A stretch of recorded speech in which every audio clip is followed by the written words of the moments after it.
real, why hasn't it been in the news? Well, it has been. Time tried desperately to play it down.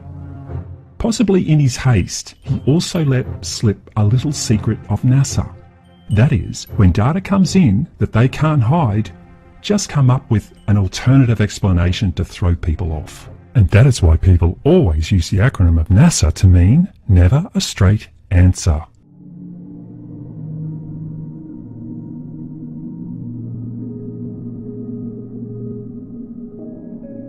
Hi, I'm Jim Green, Director of Planetary Science at NASA.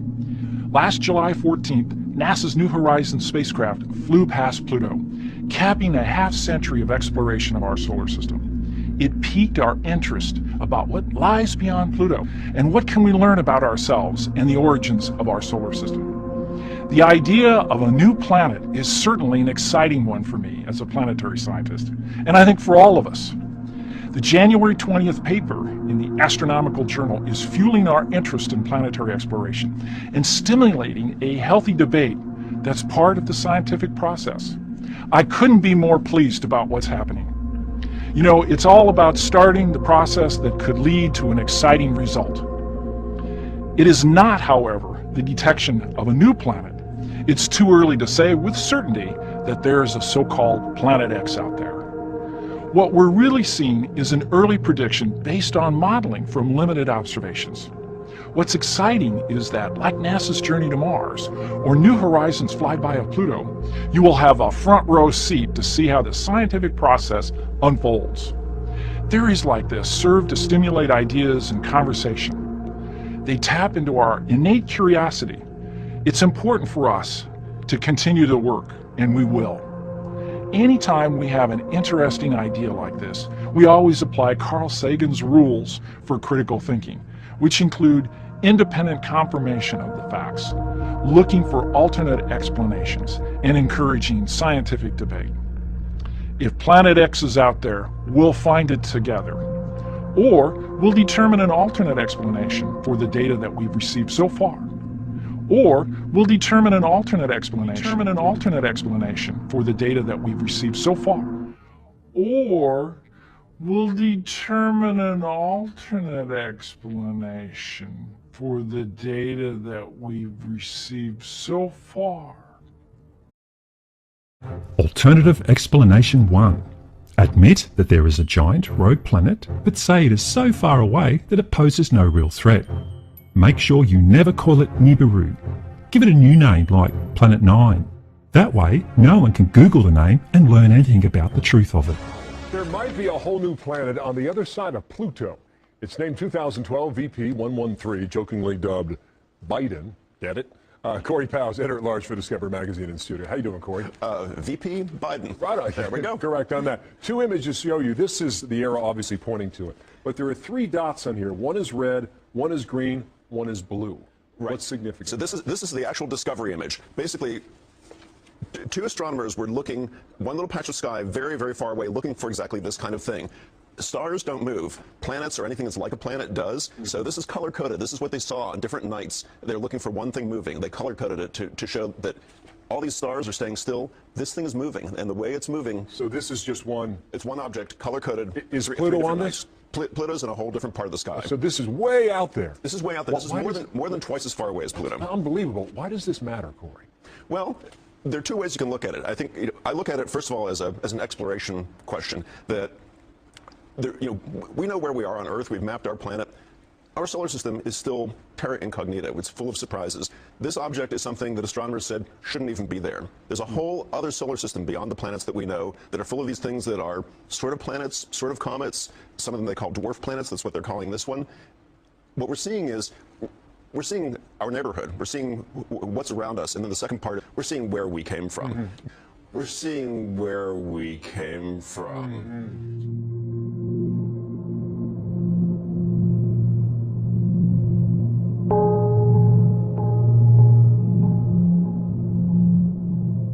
The oft-contested designation of Pluto as the 9th planet is back in the news again today. The California Institute of Technology published a study claiming they have discovered a true 9th planet beyond Pluto. For the first time in 170 years, evidence of this 9th planet was found on the far edge of the system. Astronomers at the California Institute of Technology have not directly seen it yet, but they think it's up to 10 times bigger than Earth and 20 times farther away than Neptune. Two scientists at Caltech say they've discovered a 9th planet in the outer corners of our solar system. It's pretty exciting to know it's out there and waiting to be found. 2 years ago, we realized that there was something funny going on in the outer solar system. What these orbits are showing us, they're showing us sort of a gravitational one-way sign towards the existence of an additional body. These researchers say for the last 13 years, a handful of objects have been found by other astronomers, and all of these objects swing in the same direction. That can't happen by chance. We knew something funny was going on. Many may remember Mike Brown for his role in demoting Pluto as a planet about a decade ago. What's the evidence that it's there? So the evidence is that we can look at objects orbiting around our solar system and figure out why their motions are the way they are because of the gravitational influences of everything else around. So we looked at a small group of objects newly discovered and realized we couldn't actually completely understand their motion. However, if we insert into the equation about that an object about the size of this Planet 9, everything then worked out perfectly. So that's what gives the suspicion that it really does exist. They can't exactly see this thing from a telescope or anything like that. Instead, they are using data about how other objects as far out as Pluto are reacting and moving out of alignment, getting out of its way. So data like that actually suggests a heavy gravitational pull, which primarily comes from things that are qualified to be called planet. But they do have two giant telescopes on two different continents searching for the physical evidence of this thing's existence. Right now, the best that they can say is that something really, really, really big beyond Pluto exists because space rocks are moving out of the way, as well as it's causing misaligned positions among the outer planets. The orbit of other celestial bodies seem to be responding to something. What that is, nobody can actually confirm just yet. It's so far away that even though it's big, it's very, very dim and it'd be very tough to spot with a telescope. I'm also fascinated at the idea that this planet could be so far out there and still our sun be the mass that is keeping it in the gravitational pull of our solar system. Right, yeah, but no, it's true. That's incredible. And so there was a thought at one point from scientists that when they thought that there was something beyond Pluto, that it might have been all the massive objects floating in the Kuiper Belt, but it's not. Right, so all those objects are out there and they have a lot of mass, and originally the scientists said, look, a planet is such a crazy idea, maybe it's the Kuiper Belt itself that's pulling it on itself and making these orbits look funny. And they ran simulations and they tried to make that work and it didn't work. It just didn't work. There's not enough stuff out there. So you don't see it, but you said it's all about the numbers. So two scientists are playing around with numbers and they think what? They think, this doesn't add up. Yeah. We need to ask some other folks to take a look at this for us and tell us if we're crazy. And sure enough, that's what they did. The Caltech astronomers looked at the number and said, you know that idea about there being another planet? That's not a crazy idea. It looks like it's really possible. So now what they'll do is they'll let this information out to the rest of the astronomical community to try to help figure out what's going on, to make sure that everything's correct. And now they'll also do the observations. And some have already stepped forward to say they're convinced. Well, yes, they are pretty well convinced now. They need the visual evidence to back it up because, as I said, the numbers don't lie. But the critics of this study say that it's possible that this large body is simply an ancient core of a gas giant that was ejected out to the farthest reaches of the solar system thousands and thousands and thousands of years ago. What does this tell us about our solar system? Well, one thing it tells us is that we don't really understand it as well as we thought we did. And another is that it probably had a very violent beginning. This thing was probably formed much closer in and then flung out, maybe in a close encounter with Jupiter or something. You mentioned that scientists haven't seen it yet because of how far away it is and how dim it is. Is there a way for them to get visual evidence? Yes, so the biggest telescopes in the world can theoretically see this thing if they're looking in exactly the right place.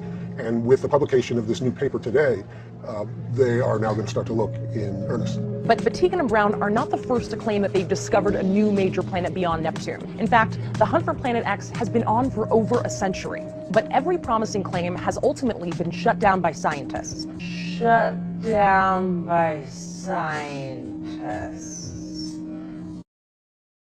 Alternative explanation 2. Create a joke explanation that is so ridiculous that serious people will just dismiss it and ignore further study.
real, why hasn't it been in the news? Well, it has been. Time tried desperately to play it down. Possibly in his haste, he also let slip a little secret of NASA. That is, when data comes in that they can't hide, just come up with an alternative explanation to throw people off. And that is why people always use the acronym of NASA to mean never a straight answer.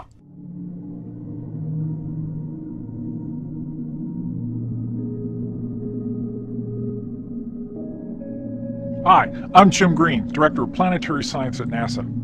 Last July 14th, NASA's New Horizons spacecraft flew past Pluto, capping a half-century of exploration of our solar system. It piqued our interest about what lies beyond Pluto and what can we learn about ourselves and the origins of our solar system. The idea of a new planet is certainly an exciting one for me as a planetary scientist, and I think for all of us. The January 20